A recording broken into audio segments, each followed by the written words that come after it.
And welcome to another Jono Talks podcast. Today's guest is Joseph Beadell, an aviation student from Swinburne University. Thanks, Joseph, for coming by. Thanks for having me, man. Yeah, no worries. I'm really looking forward to this. It's such an interesting topic, aviation. Yeah. What sparked your interest in wanting to learn about aviation and do it professionally in the future? Wanting to learn about aviation. Well, I'd like to say that I was one of those people who sort of wanted to do it from when I could start to walk and all that kind of thing. But no, not really. I used to want to be sort of get involved in the medical field actually. But yeah, I know after that I sort of started reading about different things. I used to love reading like non-fiction books and that kind of thing, and I got really interested in aviation.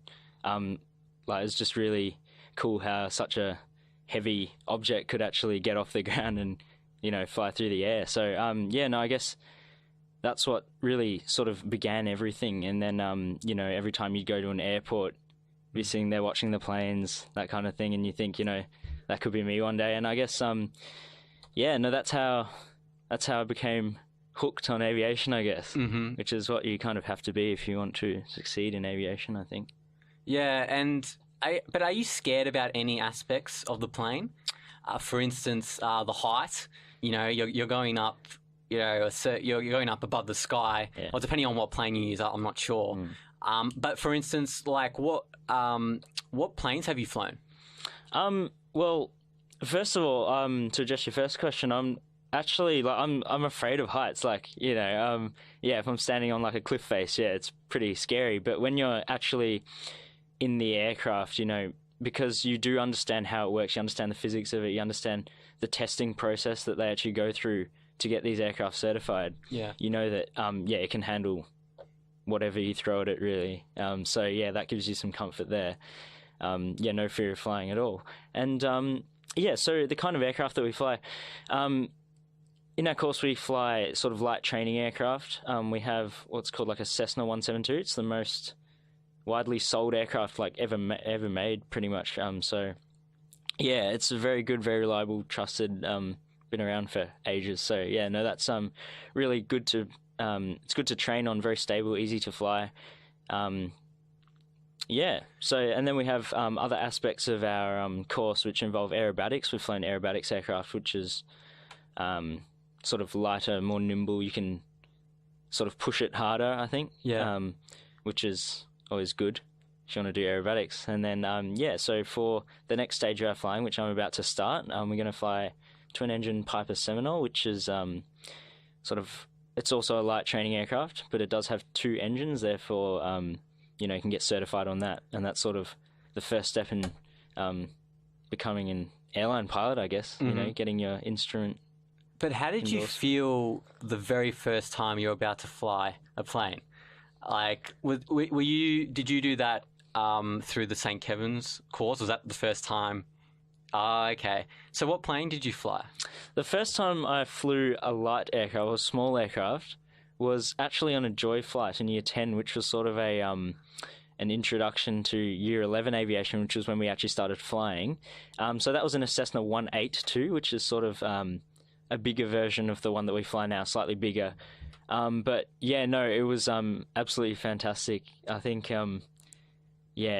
it's just, and it was such a good way to get students interested in aviation as well, I think. Being able to actually experience what you're going to be doing every day, for the rest of your life, if you plan it properly. It was, absolutely amazing. We went from Essendon Airport, we flew down the coast down to sort of Phillip Island sort of area, and then came back. From that moment, I thought, this is sort of something that I really want to do. So I guess it just started from there. So it's fantastic.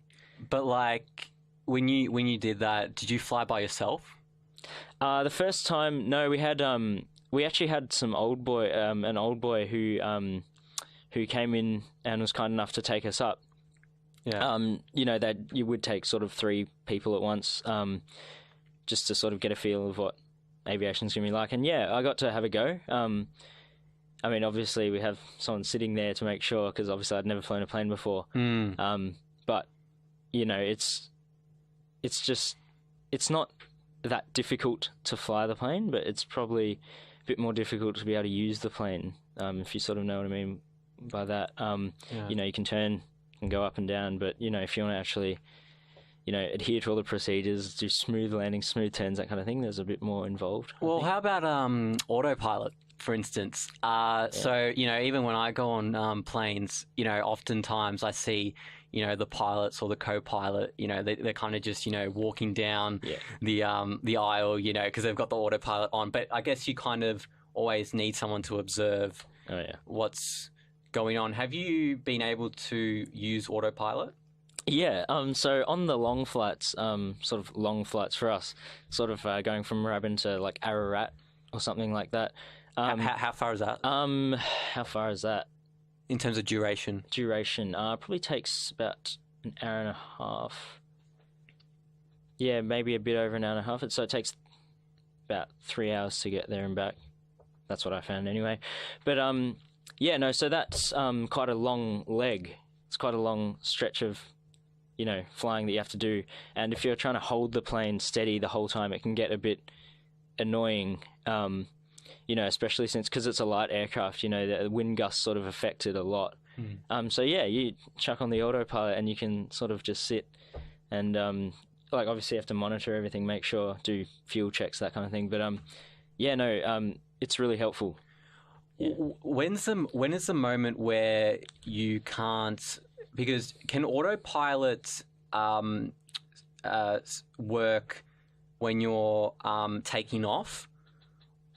Really, it can work as you're taking off. Well, what they do in the airlines, so basically the autopilot does, it's not so much an automatic pilot than it is sort of just to hold us there, because the autopilot, it only does what we tell it to do. So if you select, you know, 0 feet, you're going to the ground. So, you know, you need to actually, it's basically flying the aircraft using just knobs and dials to set, you know, altitude, speed, and that kind of thing. So, yeah, and yeah, in the airlines, sometimes, you know, you take off within, you know, 20 seconds, you turn on the autopilot and it stays on.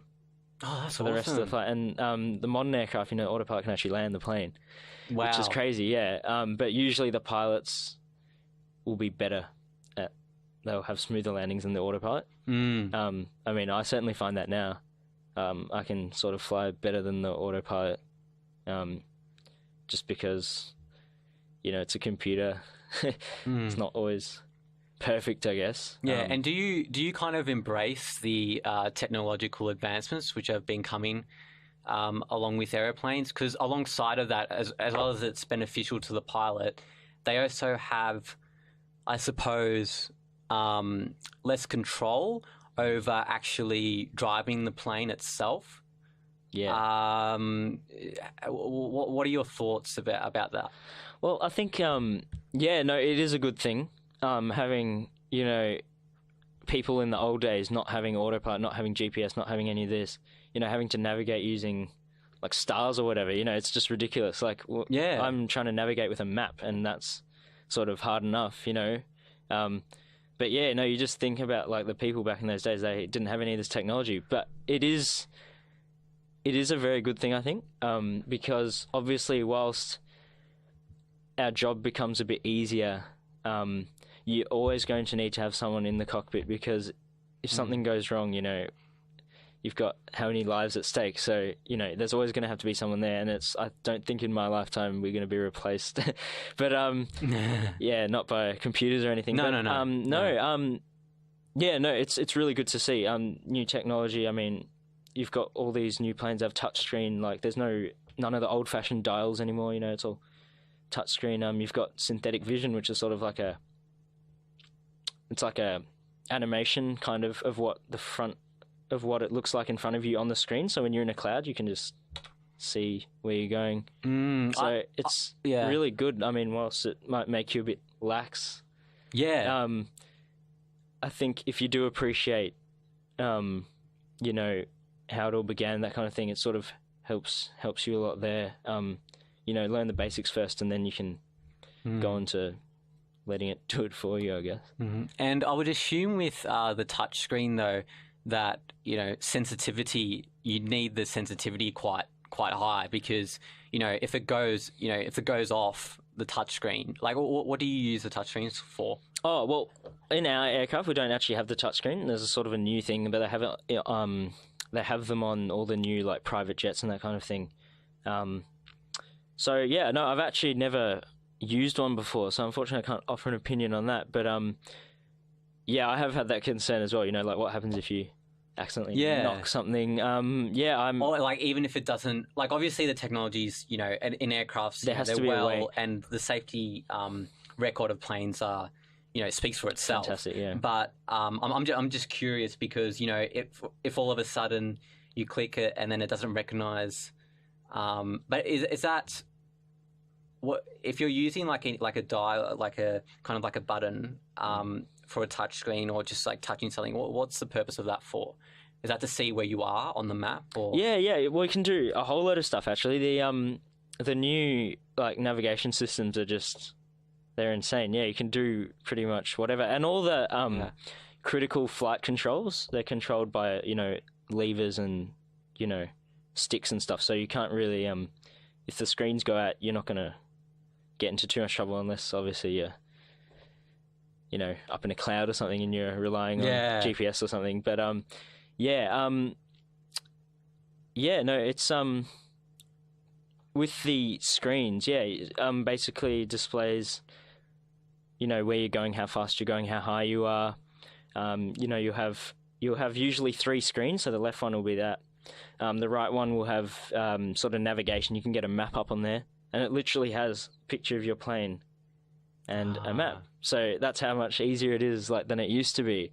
In the middle screen, usually displays all your engine information, temperatures and stuff, which you have to monitor, obviously, because you could melt the engines. Yeah. If it gets too hot, that's, $250,000 or something going right there. So, you have to be careful. And you mentioned privately owned planes as well. One that comes to mind is, any celebrity really has it, but like in terms of, I think Floyd Mayweather, the boxer, has his own private jet.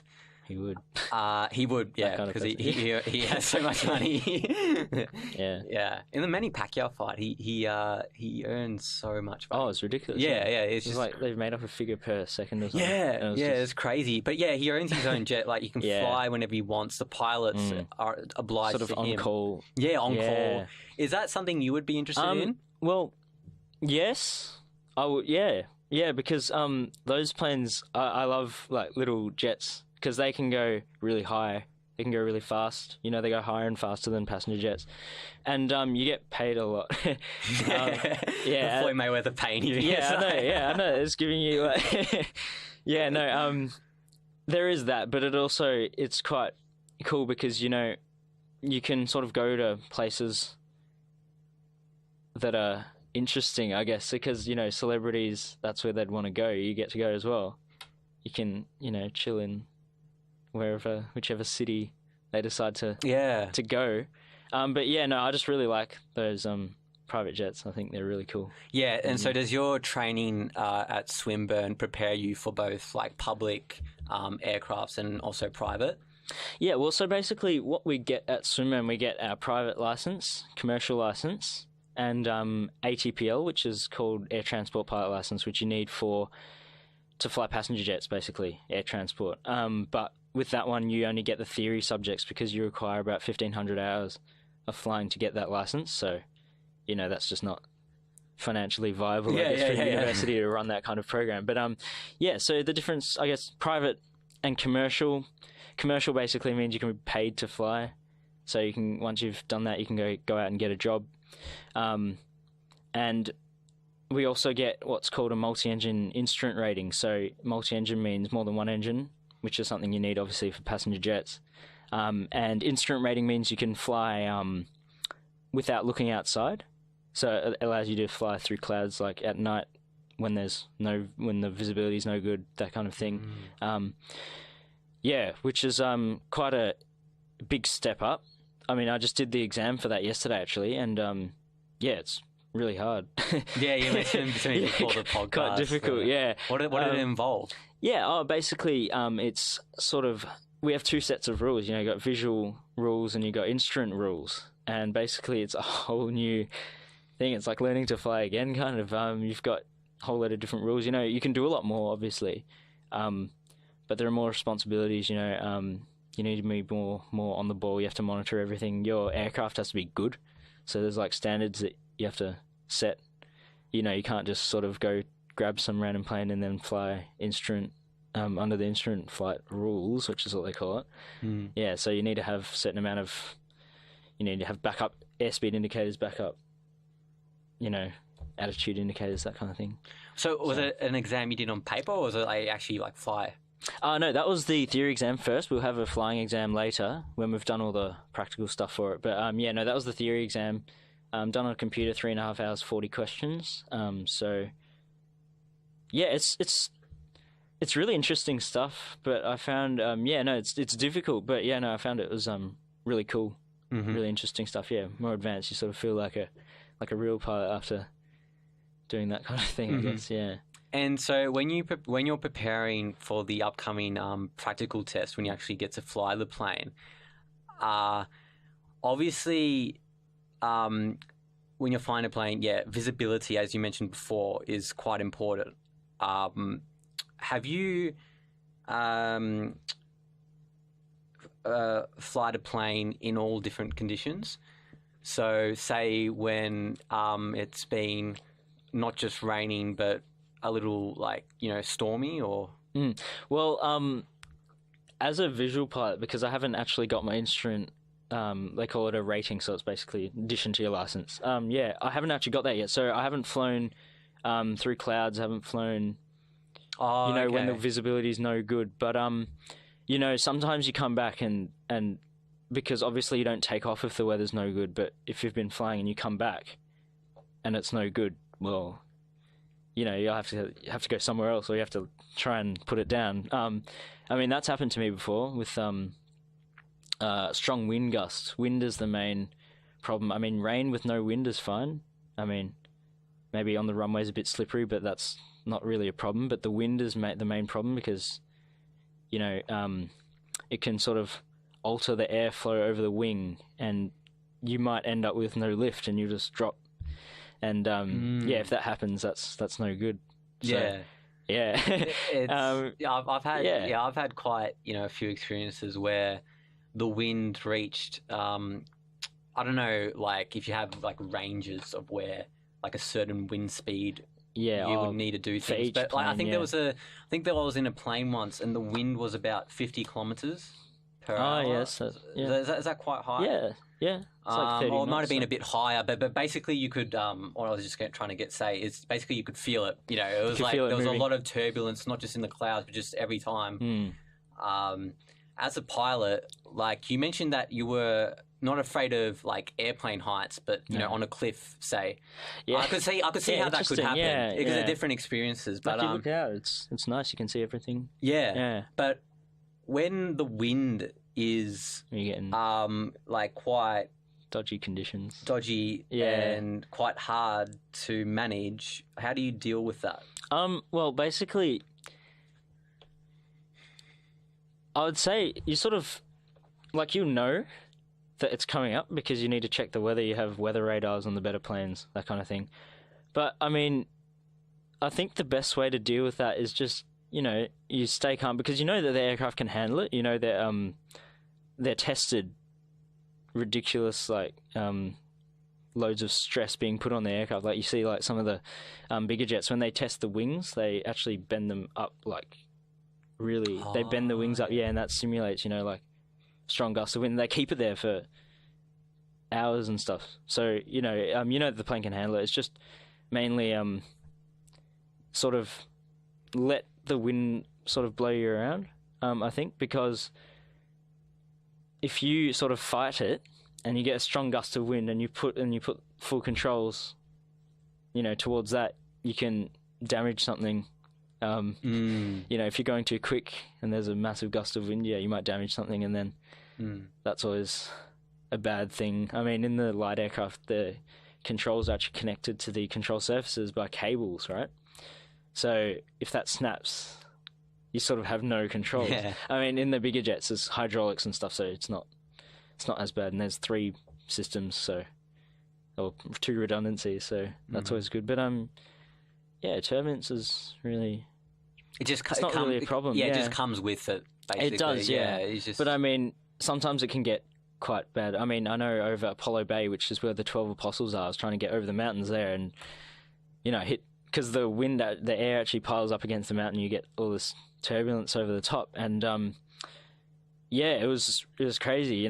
Like crazy turbulence. I like hit my head on the roof of the plane, so I was like, might as well turn around, come back. But yeah, no, just going back to basics, I guess. Mm-hmm. And have you ever watched the show Aircraft Investigations? Oh yeah, man. You have?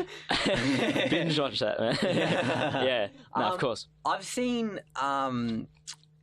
like on a show before. I've seen like a plane where it had absolutely, like, I know you only fly light aircrafts at the moment, but if you can share with me any insight on this, it'd be appreciated. So one time a plane just completely stopped working.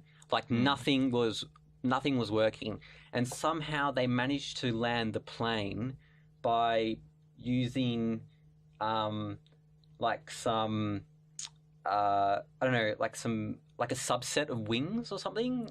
Right. I'm not too sure, but basically my point is that nothing was working on the plane in terms of the controls, the map, nothing was on. Right. But they still managed to land the plane. Were the engines still running?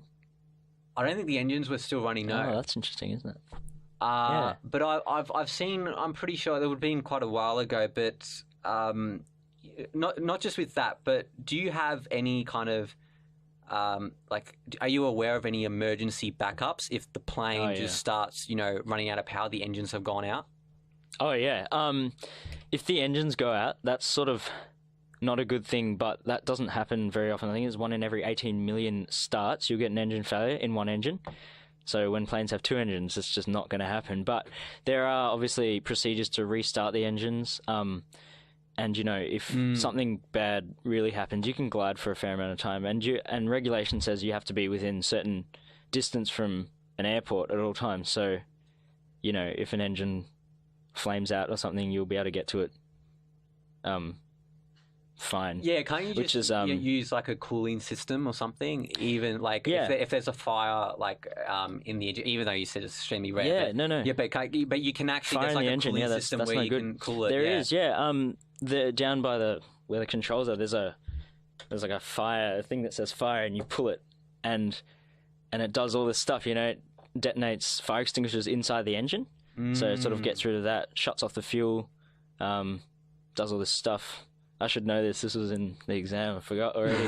But so it does all that, and basically it sort of sorts itself out, or attempts to. And if there's a second fire extinguisher in the engine as well, if that doesn't work. But I think a fire on board an aircraft, that's probably the worst. That's probably one of the worst things that can happen, because you can't really put it out if it's taken hold. You sort of have to get on the ground like as soon as you can.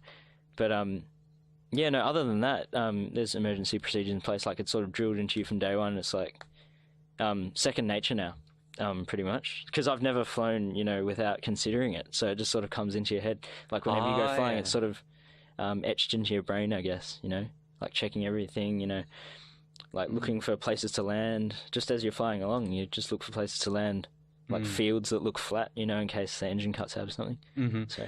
And have you been taught about not just how to fly a plane, but like customer service and how to approach your passengers? Because I assume, even though you've got full control over the plane and pilots are well trained, well disciplined. I mean, the record speaks for itself.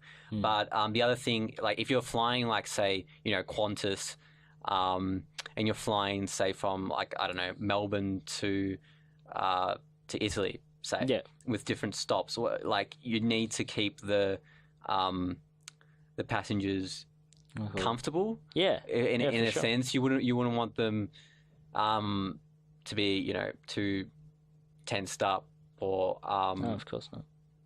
But for instance, like When I was on a plane, a lot of my experiences could be related to how easygoing the pilot was. For instance, if they say, like, say if there's a lot of wind and they said something like, okay, there's a lot of wind, please put your seatbelts on, and I'll be like, okay. And then, but if it's something like, okay, there's a lot of wind, but we'll be fine, it's just going to last for a little while. Do you have any, like, strict procedures when it comes to communicating? No, not really. We do, like, between pilots, but with the passengers, not really. Oh, sorry. So we've had, like, basically part of your startup procedure is a passenger brief, which is just telling them, there's like a set list of things you have to tell them about, like what happens if something, if we get in an emergency or something, listen to me, don't touch controls, that kind of thing. But I think it's really good to be light-hearted. I mean, that's how you can tell sometimes as well. The best pilots I find, they're always, quite relaxed, but you can tell that they know what they're doing. You have relaxed pilots that sort of, they're a bit, they don't know what they're doing. It's kind of, you can tell, but, when they're relaxed and they do know what they're doing, it's really good. I think it's really reassuring because I can imagine that being in a light aircraft, I mean, obviously you said passenger planes, but I mean, in a light aircraft, it's quite a lot different. You'll be able to feel every wind gust, that kind of thing, and it's might be a bit unnerving for people that don't know, the physics of it, how the plane actually works, handles, all that stuff. So, I think it's really important. I mean, I've been lucky, I took a friend up a couple of months ago, and she was really good. Like, she was fine, like, calm, not even worried about anything. But I have heard of stories, people panic and it can get a bit interesting in that way, which is why I think that there should be more of an emphasis on, communication. Like, it's actually, like, we focus so much on flying the plane, we don't focus on, letting people know what's going on as much, which is something that I think, I think we should place more emphasis on. Yeah, but does that come on, like, later on in the course, or is it more just making sure on 100%, like, how to fly a plane, the theory behind it? That's the main thing, isn't it? That is the main thing, unfortunately. I mean, I know in airlines they have they have their own, like, each airline runs things differently. Like, you all have to follow the same rules, but you run things differently. And obviously their little speech to the passengers at the start, that's sort of prescribed by the company. But I mean, it's good, like, when the pilot, says something, if we're in turbulence or something, and he says, we'll be all right. Yeah. Like, it's good. I think that's a really good thing, and it gets people interested in aviation as well. And so it's good. I remember when I was really young, I'm not too sure if they do this now, but I went inside one of the pilots, say when I was like 3-4 years old, I remember this. They took me inside the cockpit. That's awesome, yeah. I think it was a commercial air flight, and he was just, I saw, like, the we were just, like, in the clouds. And really? So are you actually in the air? We were actually in the air. Oh, that's awesome. And he took, Jeez, it was, can't like, do that really, anymore. Yeah. But do they do that? I would assume they don't do that anymore. No, like, they don't. They don't take passengers. I believe that the rule was sort of introduced after 9/11 happened. Is that not just for America, but just everyone in general? Yeah, for everyone. I'm sort of, because aviation is like a global thing, and you can't really avoid that because planes are flying everywhere. So it's always good to be able to learn from events that happen anywhere really. I know obviously you said, like, air crash investigation. At the end they always they'll realize this is a problem with every aircraft. We need to fix it, so they'll be able to fix it on every aircraft, so it makes it safer for everyone. But yeah, I think because after 9/11 they did stop allowing passengers into the cockpit. They got more stringent with, like, checks and background check, security screening, that kind of thing. Which I can certainly see why they do it. But I still think it'd be good sort of to sort of allow people to come and see what's going on, because right now it's sort of, you walk onto this metal tube, you don't know, there's like some metal balloon in the sky. You're just going on and you have no idea, like, what's going on.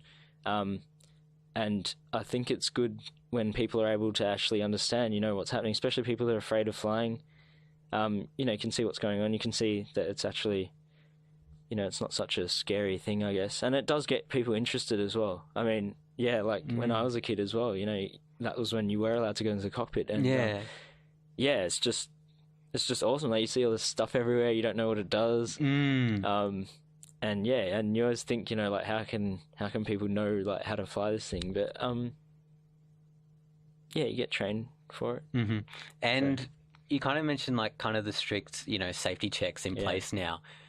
I guess, that's becoming more of a kind of prevalent issue now because, with terrorism, like, for instance, like, even I know this wasn't on airplanes, but, like, even, like, the Paris attacks, say. Of course. People flying in. There was huge security when they had the G20.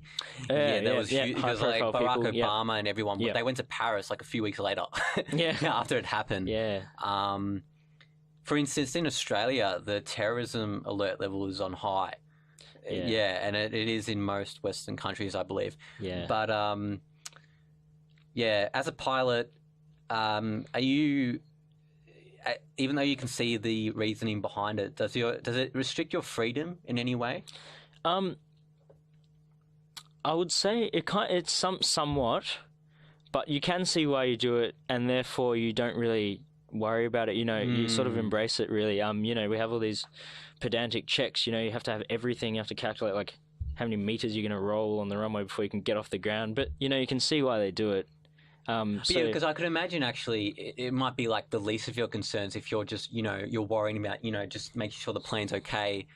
I mean, with the terrorist thing, it's quite a interesting situation because, an aircraft, it's, full of people, hundreds of people in a concentrated area, and, it's sort of a place where terrorists would consider as a target. It's so many people in one area.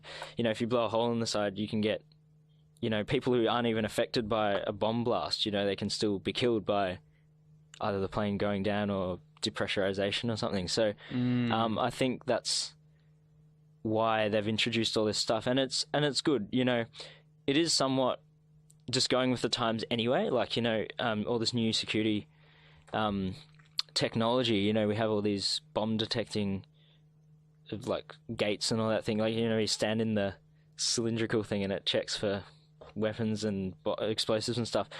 That was probably going to happen anyway, but it does make it a lot harder for people to, or for, I guess, terrorists to sort of smuggle anything onto aircraft nowadays. So because the security screening is so much more thorough. Absolutely. And I was wondering, have you heard of the DB Cooper incident? I have not. You have unfortunately. Not? I'm wondering if I can get it up. Yeah, of course. So the DB Cooper incident, there was an instance once where it wasn't a terrorism act, but I believe he went on a plane, he got some money or something from the plane, and he landed somewhere. I don't know. I'm just trying to get it up.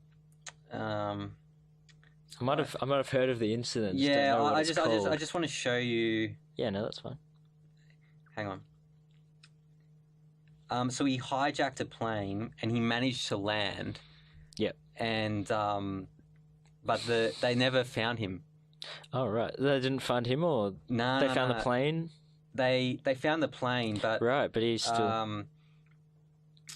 Despite an extensive manhunt and an ongoing FBI investigation, the perpetrator has never been located or positively identified. This case remains the only unsolved air piracy in American aviation history. Right. Yeah. Yeah, let's have a look at that. 727 in 1971. Yeah, that was because I'm not sure what exactly he did, but it wasn't a terrorism act. But he got on the plane. He hijacked it. I believe he took some. I think it was like money or something. Yeah. Well, he extorted $200,000. Yeah, and he's which is equivalent to $1,170,000. Yeah, 2016. I mean, and that's the only like unsolved or whatever it said there. No, that's so I was just wondering if you're quite aware interesting. of that. No, I wasn't aware of that actually, but that is sort of quite scary, I guess. The fact that someone could actually, I mean, hijackings are not so common now. I mean, obviously you have, and with the locking the cockpit door, it keeps terrorists out. But sometimes you have, I mean, this doesn't happen very often anymore. But I've heard of cases where the the pilot might have got fired from his job. I did watch an air crash investigation and someone got fired from his job. His life was no good and he just crashed the plane himself, which is quite crazy because that was in a time where you could go into the cockpit, but he did lock the door. And like nowadays, we have quite a lot of psychological support, like screening support. I mean, airlines will look after their pilots usually. Well, they should anyway if they're a good airline. But it's just sort of a interesting thing. We place so much emphasis on keeping terrorists out. We forget to check on our own people, I guess. But How do you deal with that? Like, in terms of you're mentioning to me like the theory behind it, and I said the practical side. Yeah. Can it feel like a chore sometimes? Oh, learning about aviation. Yeah, or is it just like a real interest? No. Yeah. See, the thing is, it is quite difficult. Like, there is it's quite a demanding course they're actually doing. There is like a financial burden, I guess. If you didn't want to do it, you're kind of wasting your time. But it is hard, but it's really interesting stuff. Well, we all find it interesting. Like we're all everyone in my course, they want to do this. They want to do this job. This is what they want to do for the rest of their life. Yeah. And we all share the same passion. And it's just it's really good. It's hard stuff, but it's really interesting stuff, and it's good fun. Being able to apply the stuff that you learnt up in the air and seeing like doing all this new stuff. Like going through clouds and that kind of thing. That's really cool. Coming to land without looking outside. That's crazy. Like I mean, and that's something money can't buy. That experience. The financial burden. Like who cares? If you're really and especially with aviation, that's such an interesting. Sort of subject. Specific thing, I guess. Yeah, and especially as as we mentioned before, the technology is just advanced at a rapid rate. Oh, it is rapidly. Yeah, even on airplanes. Yeah. All the new systems it's ridiculous. For instance, have you heard about the idea that they're trying to build a plane which can take passengers to the moon? Or to space? I've heard, yeah.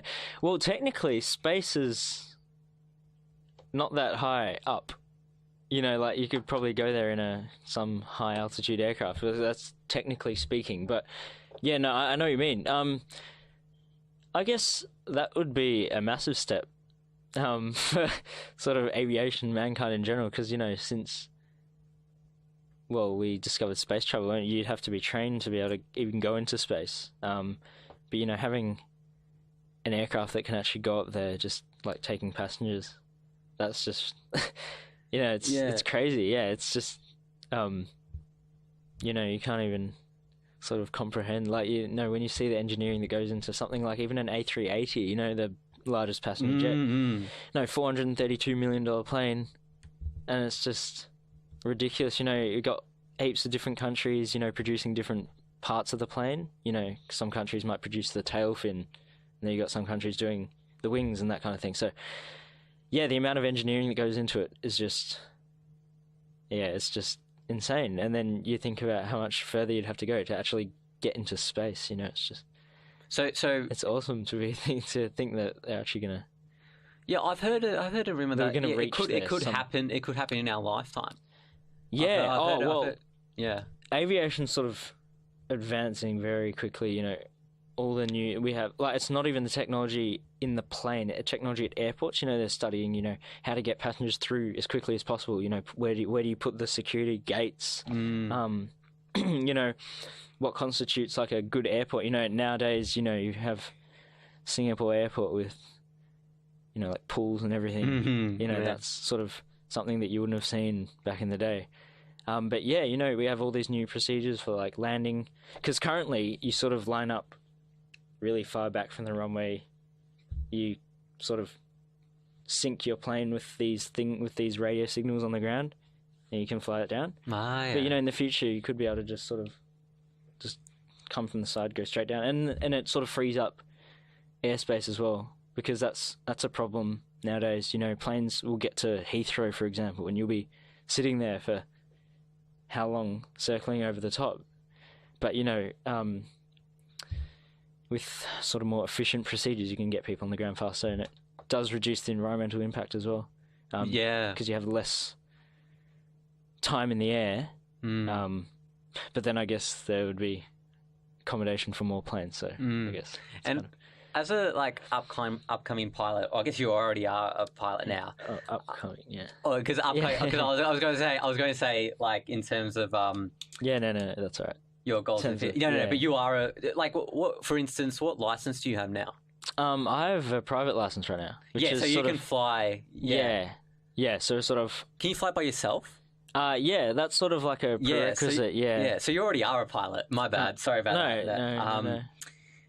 But what I was going to say is, are you aware of, or do you care about the climate change impact airplanes can have on the environment? Yeah, I guess that's sort of a subjective thing, but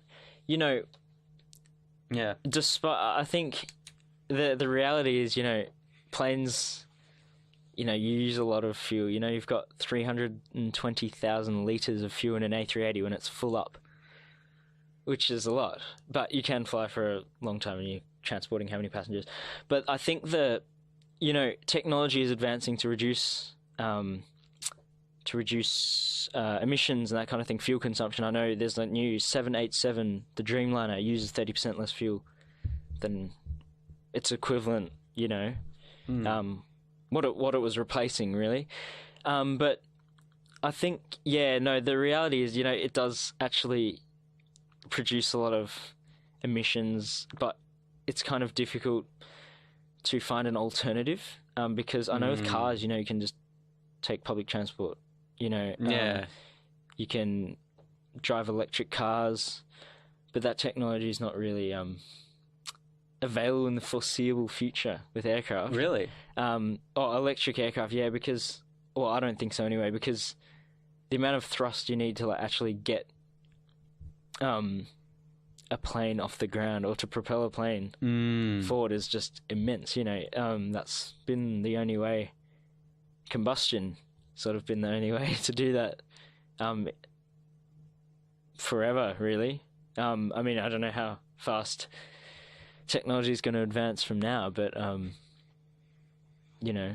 think it's sort of a reality that we have to face, and it is going to reduce. Like, obviously it's going to reduce, but then we have more air traffic, so I guess it is a sort of, I guess you could say it's somewhat efficient, because how many people fit in a plane, compared to how much gas is coming out the back of it. So I guess even 20, 30 years ago, it would have been such a huge problem, because climate change, the awareness of it now, it's taught a lot in primary school, whereas our parents, they wouldn't really, they wouldn't care about it. Whereas you yourself, having learnt about it at school, you're now more aware of it. I was just wondering if that would have any effect at all. Well, I think, obviously old engines, they used to sort of produce some pretty dodgy gases. Like, we have reduced lead. We actually still have lead in our fuel. Really? Because what does it do? It does something. It just burns cleaner or something like that. But it does have lead in the fuel. So that's quite interesting. But that is aviation fuel, compared to jet fuel, which is just kerosene with some additives in it. So you could go Bunnings and get some jet fuel. It's quite interesting, yeah. So it is cheaper, I guess, than aviation fuel. But I'm actually not sure about the emissions of kerosene. I think it's not as bad, because it doesn't have lead in it. It's not... I think it's more of simple molecule. I did chemistry in year 12. That's sort of the last time but like I've ever done it. But yeah, no, yeah. I think the combustion of kerosene is probably less harmful. Do you really care about climate change though when it comes to airplanes? Because like as you said, it's a necessity to fly. I mean, people have got to get to places. And it's incredibly efficient as well because you can, put so many passengers, on a plane at once. Yeah. So does it come into your thoughts at all? Sometimes it does. Like I often wonder, how they actually source this much fuel, because just the amount of fuel that planes burn, it's just ridiculous. Because people are saying, don't buy cars that have bad fuel economy, but it's just like the numbers, like aviation, even. Our little aircraft uses 40 litres per hour, which is nothing really. 40 litres per hour, though, that'd be a lot for a car. Like we do it by time. But then you've got, bigger aircraft. They're just continuously pumping fuel through the engine. It just uses an immense amount of fuel. And I've always wondered, how do they actually get that much fuel? From the ground even, just... getting that much. Because is that where they fuel get anyway. from the? Is that where? Is the fuel the same as where you get like fuel from cars? For aviation fuel, it is, because it's just sort of more refined. It has a higher octane rating, so it's you got like 95 and 98. We use 100, or you can put 130 in. Yeah, so it's basically just means you can put more power through the engine without the fuel sort of detonating, which means exploding rather than burning. So, because I'm just wondering as well, like, with non-renewable energy now, they're talking about a problem. They're talking about fuel potentially running out. Yeah, I know. See, that's an interesting thing, because it is quite difficult to make an engine that's not running on combustible things like petrol, fossil fuels, that kind of thing, to be sort of adequate, I guess. I mean, you've got cars like, Tesla, the car company, producing electric cars, no emissions, and it goes like fast, and it's a good car, So I'm not sure how long it's going to be till they'll be able to apply that to aviation, because I mean, it's just so, It's vital. Yeah, it kind of is. But as I said before, it is a necessity. So I think, if things got really bad, we might be able to find an alternative if they had to. Well, yeah, because I don't know. I don't know when they predict. I know what you mean. Yeah, fuel will run out. Sorry, but people are working on it. I think. Well, yeah, like hydrogen fuels as well. Things that just don't produce emissions, as well as not requiring fuel from the ground, which is sort of something that it's really cool, because it's something that airlines actually, they run all these competitions for like uni students to design this stuff, and like it's worked before. I know a company that makes engines. They sort of embraced a design that uni students had actually come up with multiple, gears in the engine, which is sort of allows you to be more efficient.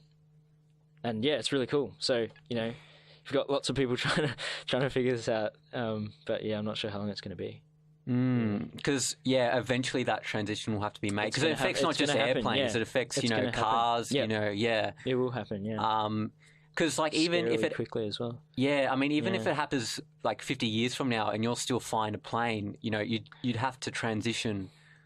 You'd have to learn. I mean, I assume the basics would be all there, but I mean that transition when fuel does run out, because don't they predict that it will run out? Oh, I'm eventually? Not sure. Soon. Yeah. Yeah, like scarily soon, I think. But we're gonna have to come up with something. Yeah, I know. Yeah. Yeah, it's not really something you can just stop doing. I mean, no, you can't actually, no, because people are gonna have to go overseas. Like, what are you gonna do? Like, sail there or something? It's just not. It's not viable. Kind of. I think air travel's kind of become really essential. I think. It's modern society. So yeah. And when you're about to fly a plane, Mm. Are you aware of, how much fuel you would need to reach a particular destination, or is that up to Someone else. someone else? No. It's really good. I think it's a good system that we have because as pilot in command, it means you're the captain, I guess. That's The commander-in-chief. Yeah, that's right. That's the one. Yeah, it means you have to know exactly what's going on. So even if someone else does it for you, you have to check it because if anything happens, it's your fault. Even if someone else does it, if something happens at fault of someone else, it's your responsibility to sort of, mitigate the problem, sort of fix it, really. But yeah, no, regulations these days, yeah, you have to have, certain amount of fuel. There's always a 45 minutes reserve, always have to have that. If you burn that, you get in a lot of trouble. So there's always 45 minutes. What else is there? There's company policies, so they add a bit more fuel, like 15% more fuel. Yeah, and basically, if the weather's no good, you have to carry fuel to hold there until it gets better, or go to another airport, which is something that you figure out before you take off. So yeah, you're always going to have enough fuel unless something bad happens. And I'm just wondering, how do you differentiate between a good pilot and a great pilot? Like, what skills do you need to have to be considered, one of the elite, one of the best pilots going around? I think, and this is quite interesting because I think that most or pretty much all pilots are good, I guess, because the testing's rigorous, yeah. That kind of thing.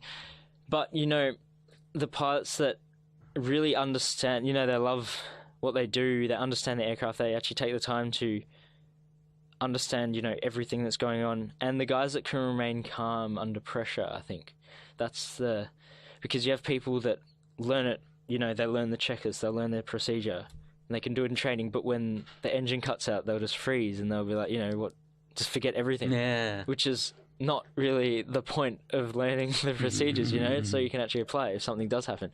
So, yeah, I think that's one aspect. And then there's also, being, as you said before, communication with people, with passengers, just being an all-around good person, I think, because it's not really something that a lot of people who aren't involved in aviation will understand a lot about. So it's always good to be able to educate people on it. And I know pilots always love talking about it. I mean, yeah, I love talking about it as well. Yeah, no, it's really good. I mean, I don't know if you've ever heard that Qantas A380 QF32. No, I haven't heard of it. So basically they had something happened actually. One of the oil lines eroded or something like that, and they had an explosion in the engine as they took off, or when they were taking off, and it sort of blew a hole in the front of the wing, which is where the hydraulic lines are. So that's sort of what allows you to control the plane, pretty much. So it connects the controls to the control surfaces, pretty much, and that blew. So they're losing hydraulic fluid, and the way the captain, Richard de Crespigne, he was the captain on that flight. He wrote a book. Highly recommend. It's really good. But he wrote a book about it, and it's just crazy how calm these people were, because when you looked at the wing, it doesn't looks like a little explosion there. There's a little bit of the wing missing, but the sort of the implications of what actually happened, it's blowing fuel lines, it's blowing hydraulic lines, it's doing all this stuff, you're losing fluid all the time, you have to get on the ground. And it's just crazy how they can actually stay calm under pressure, figure everything out, work through everything as the procedures say, because they're designed so that, you can put the plane on the ground, safely.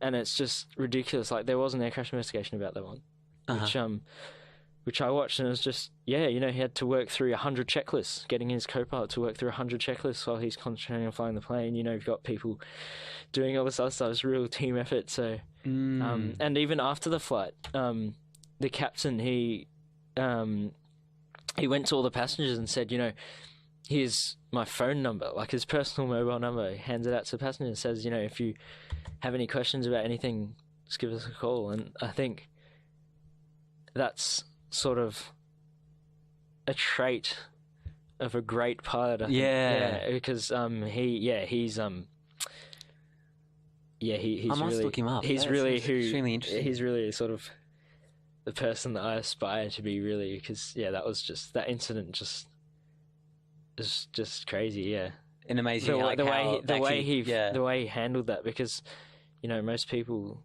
I mean, maybe not airline pilots, but you've got student pilots and stuff, inexperienced people. They'll just sort of panic, forget everything. But he was able to work through it. And like, the task was difficult, but to be able to do it under that kind of pressure is just crazy. Real time. Yeah. It's just, oh man. Like, I mean, they do it in the simulators all the time, but it's Yeah, I was going to ask about that. So the simulators. So like, what do you mean by that? So simulators these days, they're so good. They're really realistic. You got moves. You can pump smoke into the cockpit. You can create smells and stuff. So they're actually so accurate that the first time you fly the physical plane is when you're, doing a flight with passengers, with your airline or whatever. Because you do the training on the sims, because it's just ridiculously expensive to sort of train pilots on the line, as they say, which is sort of, just flying a regular public transport flight.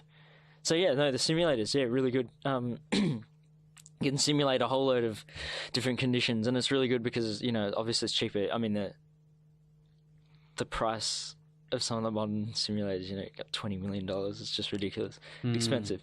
But, you can practice emergency procedures as it is happening. Like, you know what I mean? Like, if you crash or something, it's fine. But, you've had the training, what it looks like, and you're able to handle the situation if it happens in real life. So what is it? Do you just like a room and like what? Yeah, it's basically, they get a replica cockpit put in there. You got screens there. It's propped up on hydraulics, so it's like able to move around. So you turn right and it turns right. Pull up, pulls up. I'd imagine that would feel quite weird. like the exact experience almost. Yeah. Have you been in like a simulator? Yeah, I have. Not the full motion ones, because they're really expensive to run. But like, we do simulator training as well. For emergency procedures. And the first time you do, let's say, like, difficult stuff, it's just better, to do it on the simulator, because obviously, it's just, I mean, it's a big step up from the training that you're doing is a big step up from what you've been doing before. It might overwhelm you if you're doing it in real life, and then you might have to repeat lessons, and that gets expensive. So the simulators, they're really, really good, because they can sort of do whatever, like, you have a computer, you can simulate whatever weather conditions as well. Oh, you can set it. You can set conditions that, you wouldn't be able to do in a plane up in the air. You can simulate it in the thing. They can cut out an engine, they can, light something on fire, you can lose systems, they can deactivate stuff. So, that's how you train for emergency situations safely and without actually doing it in real life. Mm-hmm. 'Cause you can't really simulate a fire in real life. So no, that's what you do. I find that quite incredible. But so you actually feel as though you're flying a plane in the simulator. Yeah. I mean, that's what it's designed to be, really. And how does it do that? Basically, it moves around, so it's propped up, and it moves around, around all the axes, really, and and it's just literally the same as what you'd be doing. But like, when you see through like the window panels, is it moving? Or what you see? Yeah, it's all so it's not in the same place. No, it's very. That's awesome. They're so good nowadays. I mean, they use them for multi-crew training, so having a co-pilot as well. Because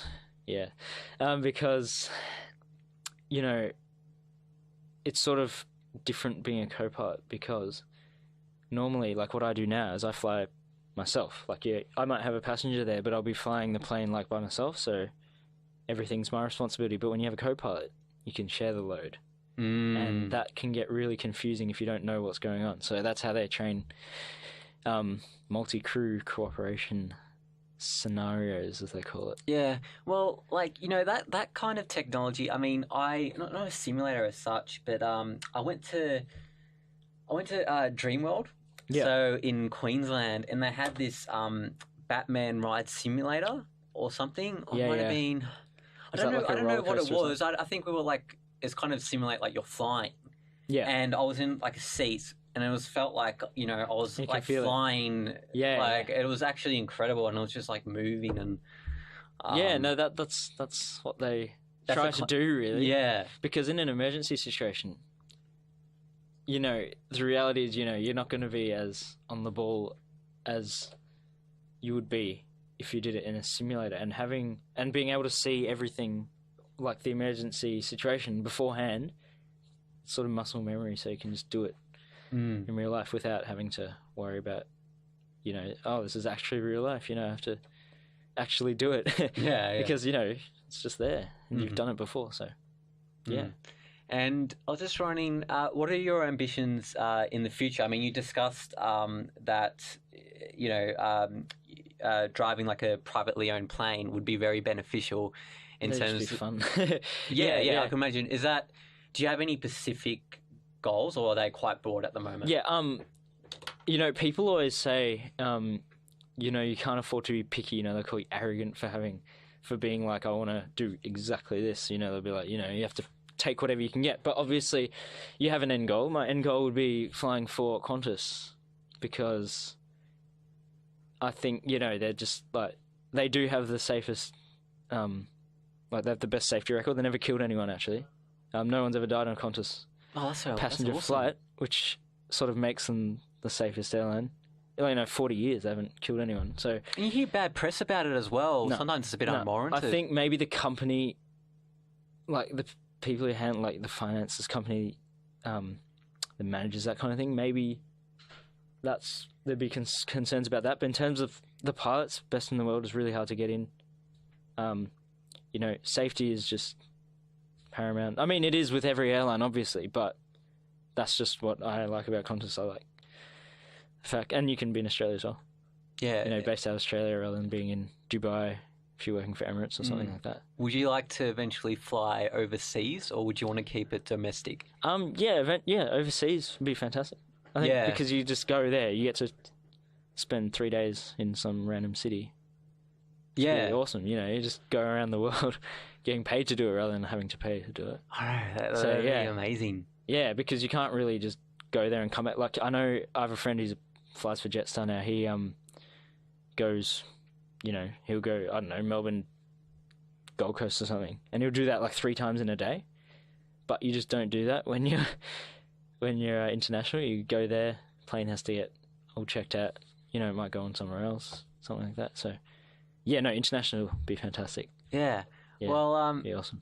Joe, thank you so much for coming on the podcast. You're so welcome. Thank you for having me here. Yeah, that was talking about it. I really enjoyed the aviation topic. Yeah, it's quite fascinating, especially with like the recent like technology advancements. You know, terrorism and but yeah, good, best of luck with your ambitions. No, thanks a lot. No, appreciate having you on here.